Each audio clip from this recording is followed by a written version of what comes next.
Sesungguhnya yang halal itu jelas dan yang haram itu juga jelas. Bagaimanapun di antara keduanya terdapat perkara yang tidak jelas, yakni yang syubhah, yang mana ramai orang yang tidak mengetahuinya. Baik. Orang kata ialah bagaimana boleh timbulnya lah, bagaimana boleh timbulnya dengan asbabun nuzul kepada daging mahmah ni. Orang kata ialah nak kalau tak kenal asalnya bagaimana idea yang dicetuskan oleh saintis boleh timbulnya daging makmal ni. Mungkin juga doktor boleh kongsikan sejarah sikitlah supaya kita dan juga sahabat-sahabat yang lain boleh faham ni. Baik Ustaz. Dia daging ni, daging makmal ni kalau kita tengok dalam orang kata apa ni literature review dan sebagainya, dia bukanlah orang kata baru dalam idea yang sebenarnya dah orang kata lebih kurang lebih daripada 50-60 tahun yang lepas Ustaz. Idea yang orang kata ni kalau kita tengok dah idea asalnya tu. Kalau kita tengok dalam literature review mengatakan, ada setengah mengatakan ini macam orang kata apa ni berlainan riwayat lah Jadi ada mengatakan bahawa seawal 1930, ada yang mengatakan 31, ada kata 32. Tapi kita ambil yang muktamad lah, yang saya banyak baca mengatakan bahawa idea asalnya adalah bermula pada seawal 1931. Apabila Winston Churchill ni seorang British, dia pada suatu hari dia orang kata apa berfikiran lebih jauh. Dia bertanya pada diri dia dan juga kepada orang kata apa ni community scientist ni, mengatakan bahawa boleh tak satu hari nanti kalau kita buat sekeping daging orang kata ciptaan, kita tak perlu nak ternak lagi dah. Jadi banyak dia punya isu-isu nak kena ada ruang nak orang kata ternak kambing, ternak lembu, ayam sebagainya. Jadi nak buat dan macam-macam. Dia kata boleh tak kita buat macam tu. Jadi itu dah merupakan idea awalnya. Jadi selepas waktu lebih kurang 20 tahun kemudian, pada tahun 1950, seorang apa ni orang daripada Belanda ataupun Netherlands ni, nama dia Willem van Elen. Willem van Elen ni pada satu ketika dia cuba buat satu karangan. Ini ketika tu 1950 tu lebih kurang masa peperangan dunia kedua, 48-50 sebagainya. Jadi pun orang kata mengeluarkan idea yang sama. Dalam keadaan peperangan ni, mana kita nak bela kambing, nak bela ayam ni, boleh tak kalau suatu hari nanti kita boleh hasilkan orang kata daging dan sebagainya melalui proses yang tak perlu kepada ternakan dan sebagainya. Jadi hasil daripada situ ilmu makin berkembang, teknologi makin berkembang. Jadi ramai yang terlibat dengan proses-proses orang kata apa teknologi ini.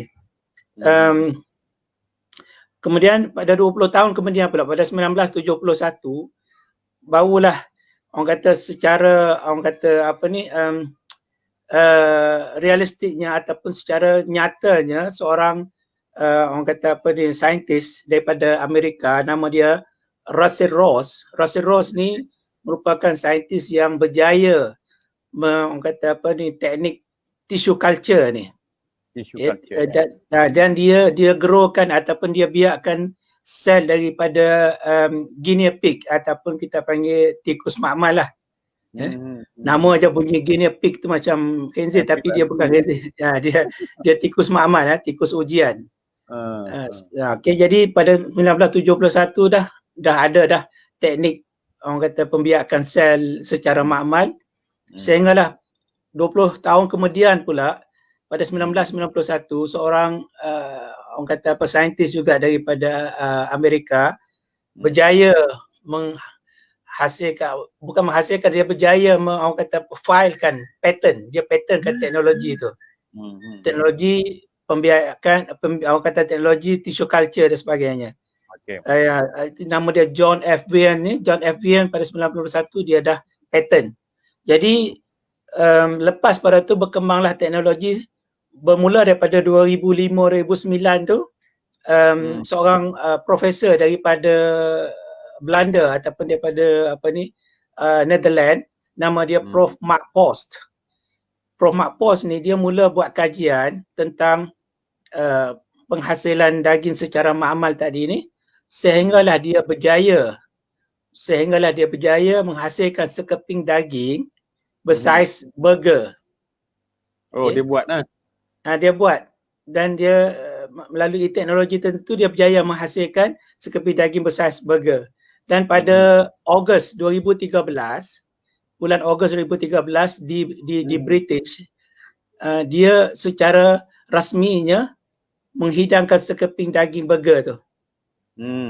Okay, dan dia panggil lebih kurang 200 hingga 300 orang wartawan berkumpul, dan dia elan secara rasminya bahawa dia berjaya. Dan kajian sebenarnya dia buat di Netherlands, di sebuah universiti, nama dia Universiti Maastricht.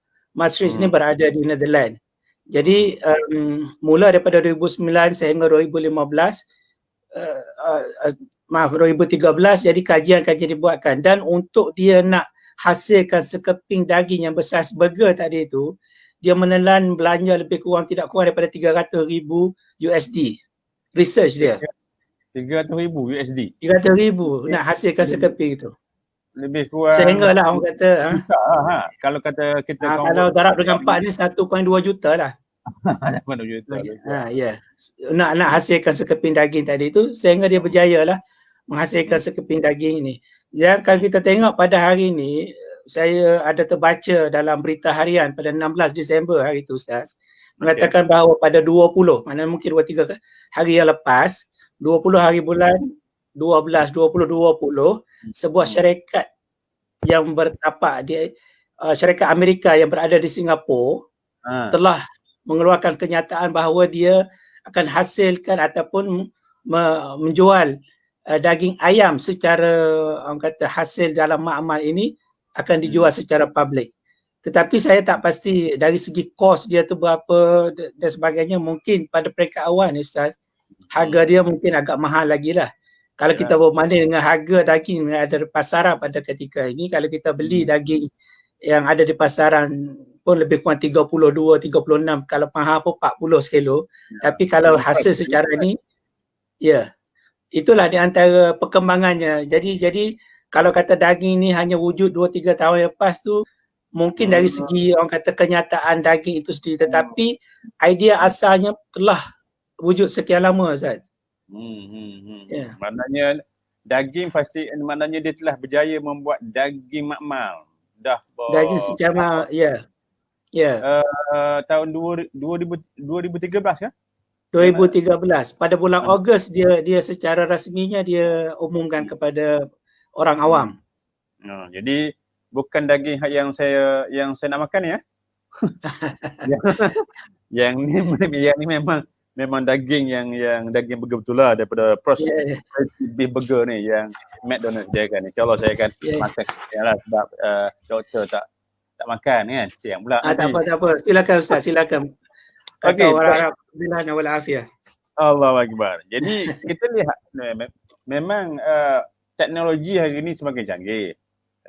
Saintis telah memikirkan macam-macam dengan ideanya, yang saya kira bahawa dia lebih kepada nak menjimatkan kos.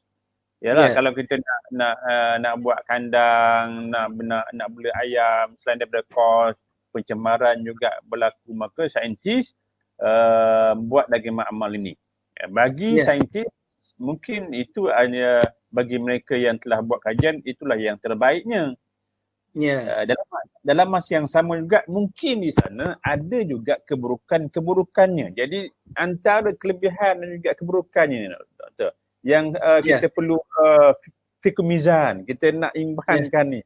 Macam juga isu sekarang lah, isu tentang vaksin. Ada yang kata okey, ada yang kata tak okey, macam-macam lah. Itu pandangan sains. Jadi bagaimana pandangan doktor melihat daging makmal ini, sama ada elok ke tak elok, apakah yang baik, apakah yang buruknya?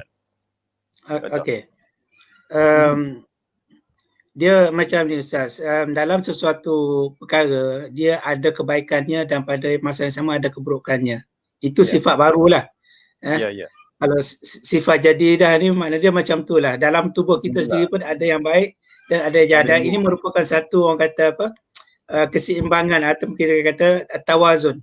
Sunnatul hayah begitulah jadi rupanya. Jadi apa yang kita akan ambil, kita tengok sama ada kebaikan tu lebih daripada keburukan, maka kita ambil yang baik, ataupun keburukan itu lebih banyak daripada yang baik, maka ditolak. Kalau kita tengok dari segi tarikh tasyrik, orang kata hukum mengharamkan arak pun lebih kurang juga Ustaz. Mungkin pada peringkat awal nak mengharamkan arak ni dia bukan sekaligus. Ayat Quran ni turun berperingkat-peringkat Ustaz. Sebab nak memahamkan masyarakat bahawa arak itu tak baik. Tetapi pada peringkat awal, kalau kita tengok dalam surah Al-Baqarah Ustaz, pada ayat 219, bila Allah berfirman, yas'alunaka 'anil khamri wal maisari qul fihima ithmun kabir. Bila mereka bertanya tentang arak, maka katakanlah wahai Muhammad bahawa pada arak itu ada dosanya besar dan juga ada manfaatnya kepada manusia. Pada ketika itulah. Jadi ketika itu masyarakat jahiliah masih lagi meminum arak dan sebagainya, sehinggalah turun ayat yang kedua, iaitu pada surah An-Nisa ayat 43 mengatakan bahawa ya ayyuhallazina amanu la taqrabus salata wa antum sukara. Wahai orang-orang yang beriman, janganlah kamu menghampiri sembahyang dalam keadaan kamu mabuk. Jadi dah bila nampak dah kesan keburukan itu dah lebih mengatasi daripada kesan kebaikan. Walaupun tadi ada sebut bahawa dalam arak itu ada keburukan dan ada kebaikan. Tapi bila menampakkan bahawa kesan keburukan itu lebih mengatasi kebaikan, maka turunlah ayat yang ketiga dalam kali yang ketiga dalam surah Al-Maidah ayat yang ke-90 mengatakan ya ayyuhallazina amanu innamal khamru wal maisir wal ansab wal azlam rijsun min amali syaitan. Turunlah ayat yang mengatakan bahawa itu adalah haram. Jadi begitu juga kita tak boleh nak katakan pada peringkat awal ni kata ianya baik, sebab kita belum lagi kata tengok dari segi kesan-kesannya. Tetapi orang kata klaim ataupun dakwaan-dakwaan daripada pihak yang menghasilkan daging ini mengatakan bahawa ada kelebihannya. Jadi saya tak mengatakan ia baik ataupun tak baik. Jadi saya mungkin boleh share apa pandangan yang orang kata klaim-klaim yang didakwa oleh pihak inilah saintis lah. Pertama sekali berkaitan bila daging secara ternakan ni dia akan melibatkan proses penghasilan orang kata GHG ataupun dia panggil greenhouse gas emission. Okay, greenhouse gas emission ni kalau orang kata ternakan yang proses ternakan haiwan ni tak kurang daripada 96% akan berlakunya emission ataupun orang kata berlakunya green gas house ni yang keluar daripada ni, okey. Dan ini memberi sumbangan kepada orang kata menyebabkan orang kata global warming dan sebagainya Ustaz. Jadi sebab itu dia orang kata kalau kita buat secara makmal kita boleh atasi sebahagian masalah itu. Dan di antaranya juga fakta-fakta yang menarik mengatakan bahawa lebih kurang 80 hingga 96% proses ini kurang air. Dia tak perlukan air. Yalah, bila kita ternak haiwan dia kena bagi makan, bagi air, bagi apa semua. Bila kita buat dalam makmal, dia tak perlukan semua tu. Betul lah. Okay. Dan less energy, di antara 7 hingga 45% dia adalah menjimatkan energi. Okay. Tetapi ada juga yang mengatakan bahawa proses menghasilkan daging secara makmal ini boleh menyelamatkan haiwan daripada sakit, stres dan sebagainya. Sebab proses bila kita nak semelih dan sebagainya, dia orang dakwa bahawa semelih secara fizikal ini menyebabkan haiwan tu rasa sakit dan stres.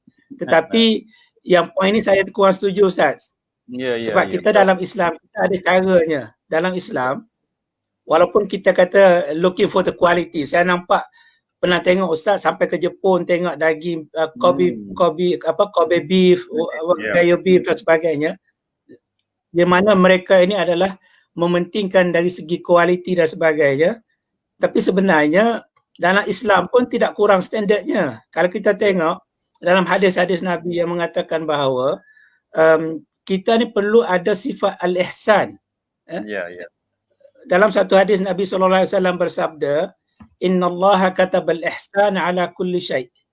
Fa idza qataltum fa ahsinul qitlah wa idza dhabhtum fa ahsinu adh-dhibha wal yahadd ahadukum shafaratah wal yurih dhabihatahu. Maksud dia, kalau kita nak sembelih, maka ihsanlah kepada haiwan sembelihan itu. Okay, kalau kita nak sembelih, kita kena gunakan pisau yang tajam. Dan kita kena rehatkan haiwan tu sebaiknya supaya dia tidak stres. Dan hadis ni hadis sahih di akhrajahu Muslim, hadis Muslim daripada Nabi SAW. Jadi kita dah ada standard kita. Sebab itu sekarang ni Ustaz, mungkin saya boleh kongsi pada platform ini malam ni, bila kita musim kurban Ustaz, memang kita sebahagian masyarakat dia lebih mengutamakan, memang ini tak jadi tak jadi pertikaian, sebab itu mesti syarat nak sah sembelih kena ikut syarat syariah Islam. Tapi dari segi hukumnya kita sembelih memang sah ikut dengan tasmiyah dan sebagainya. Tapi adakah cara kita sembelih daging-daging korban ini yang kita sembelih lembu di depan lembu yang lain? Dia duduk tengok tu, kawan sebelah kena sembelih tu. Yalah. Sebab kalau ikut standard yang dalam hadis ini mengatakan bahawa kita kena jaga semua tu, ihsannya di mana. Jadi mungkin ini kita kena ambil kira lah pada masa-masa akan datang. Sebab ibadah kurban ni merupakan satu ibadah yang orang kata syairillah, syariat agama Islam dan sebagainya. Tapi proses yang kita melakukan tu kurang sempurna, jadi kita bersama-sama lah kita menaikkan lagi, orang kata sempurnakan lagi. Jadi kita tengok yang mengatakan bahawa salah satu kebaikan daging-daging ma'amah ni kerana dia orang kata tidak menyakitkan haiwan tu, saya kurang setujulah pada pandangan saya peribadi. Sebab kita dalam Islam pun ada menyebut bahawa kita perlu orang kata jaga ihsan dan sebagainya. Sekarang ni juga dalam kebanyakan ternakan ni dia akan guna pelbagai jenis antibiotik untuk nak orang kata avoid daripada serangan penyakit dan sebagainya. Jadi antibiotik yang disuntikkan ke dalam haiwan-haiwan ternakan itu barangkali masih kekal di situ, dan kita makan pula, jadi antibiotik itu akan menular daripada haiwan-haiwan kepada tubuh kita. Jadi inilah di antara orang kata kebaikan yang ada pada daging yang dihasilkan secara ma'amah ni Ustaz. Tapi pada masa yang sama memang tentu ada keburukannya juga Ustaz. Yalah. Mesti ada kan. Dan juga kita lihat kalau kata dibuat nanti, maknanya mungkin ada dari sudut monopoli kot, betul? Hanya orang yang ada monopoli lah, yang orang lain memang tak dapat kan. Betul. Kita anggap kalau silakan. Ya Ustaz. Kalau haiwan ternakan secara konvensional ataupun kita kata secara tradisional ni, semua orang boleh ternak Azaz. Ya. Di kampung boleh ternak ayam, boleh ternak apa kan. Jadi kalaulah melalui teknologi ini, hanya mereka yang mempunyai teknologi sahaja yang dapat menghasilkan daging ini. Jadi akhirnya mungkin akan berlakunya krisis tadilah, iaitu monopoli. Hanya pihak tertentu saja yang menghasilkan, dan akhirnya dia yang kontrol segala-galanya. Jadi orang awam ni akan jadi mangsa kepada. Selain pada tu, pada ketika ini harga dia masih mahal. Macam saya sebut awal-awal tadi. Kalau kita beli ayam pada ketika ini sekilo mungkin harga RM7.5, RM8. Itu ayam ternakan. Tapi kalau dia buat macam ni, kita pun tak tahu mungkin pada peringkat ini berapa harga sekeping daging ayam tu. Mungkin boleh jadi sampai 230. So bayangkan kalau kata ini berada di pasaran dan ayam ternakan secara konvensional dia dah tak ada. Jadi macam mana keadaan orang ini yang okey doktor. Banyak lagi lah isunya. Ya. Kalau kita lihat yang doktor sebutkan juga berita yang telah ada tu berlaku di Singapura kan? Berlaku di Singapura. Setakat ini yang doktor tahu, adakah dia telah masuk ke Malaysia? Di Malaysia ni ada tak lagi daging ni? secara peribadinya saya belum dapat berita lagi. Saya tak dengar lagi kata dah ada jual daging di Malaysia. Ya, Dan belum ada lagi. Ya. Sebab sekarang ni pun belum ada lagi lah yang mohon saja halal untuk yang daging. Ya. Yang daging.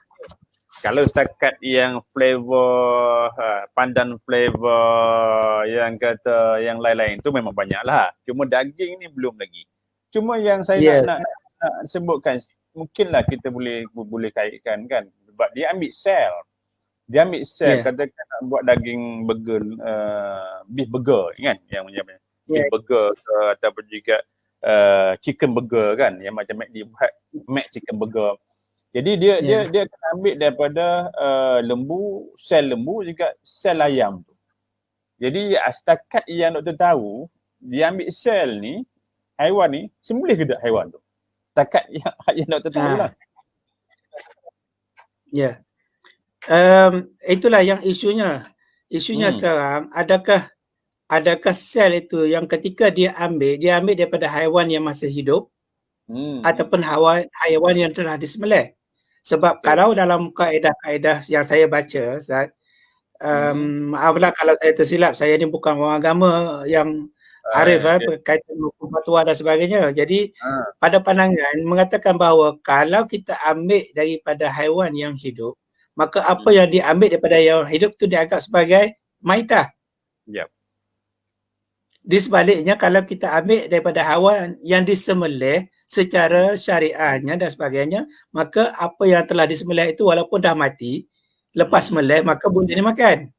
Jadi isu yang sekarang ni harus boleh dimakan. Jadi ketika dia nak ambil sel tu, dia ambil daripada ketika ini dia tak declare secara rasminya sel tu dia ambil daripada, cuma kita tahu yang sel yang dia ambil itu dia ambil sel jenis apa dan dia growkan dalam media apa. Sebab dia macam ni, Ustaz.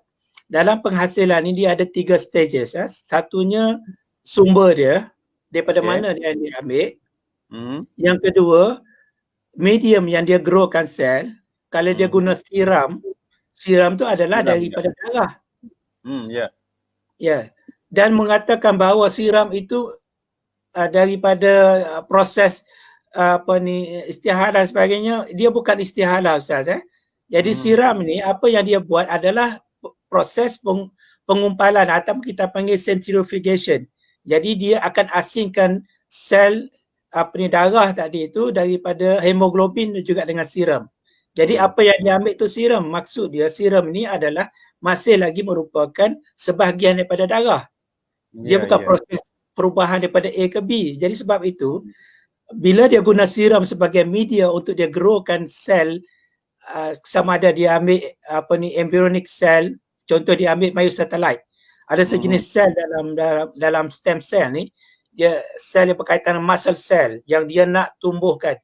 Macam kita kata ginilah, secara untuk fahaman awam ni, bila dia ambil sebiji kata sel dan dia growkan dalam media, daripada sebiji tadi tu akan membiak jadi beribu-ribu, berjuta-juta sel.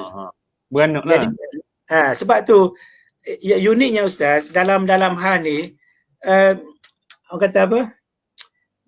Dalam sistem biologi ni, sebab tu Allah senantiasa meminta supaya kita ni tidak akan perhatikan dalam sistem biologi kita ni. Sebab tu dalam surah Az-Zariyat ada yang mengatakan dalam surah Az-Zariyat ni Allah Subhanahu Wa Taala berfirman, wa fi anfusikum afala tubsirun. Dan pada diri kamu sekalian tidakkah kamu melihat? Bukan nak suruh tengok apa kita ada ni dari segi kecantikan, orang kata handsome-nya, tidak. Tengok dari segi kebesaran Allah Subhanahu Wa Taala. Sebab itu kata seorang mufassir yang bernama Qatadah bin Di'amah, seorang mufassir, mengatakan bahawa man tafakkara fi khalqi nafsihi arafa annahu innama khuliqa lil ibadah. Barang siapa yang fikir sejenak tentang kejadian dirinya, maka dia tentu pasti bahawa dia mengetahui bahawa dia ini diciptakan untuk beribadah. Jadi ini kebesaran. Jadi tanda-tanda kebesaran Allah Subhanahu Wa Taala melalui ayat-ayat yang ada di sinilah. Adanya sel. Dia macam ni ya. Kalau kita nak simplify sekali lagi, kita bermulakan sistem biologi kita dia Ustaz. Dia mula daripada atom. Atom. Atom ni yang dia yang paling kecil, sekecil-kecilnya lah. Okay. Yang orang kita, masyarakat kita dia kata walaupun sebesar biji sawi, zarah dan sebagainya. Zarah tu dalam bahasa Arab, kalau bahasa Inggerisnya dia panggil atom. Jadi atom ni sebenarnya tak boleh nampak dengan mata kasar. Jadi kalau kita samakan atom dengan sebiji sawi tu memang tak betul lah. Sebab sebiji sawi tu dah agak besar, zarah ni kecil lagi.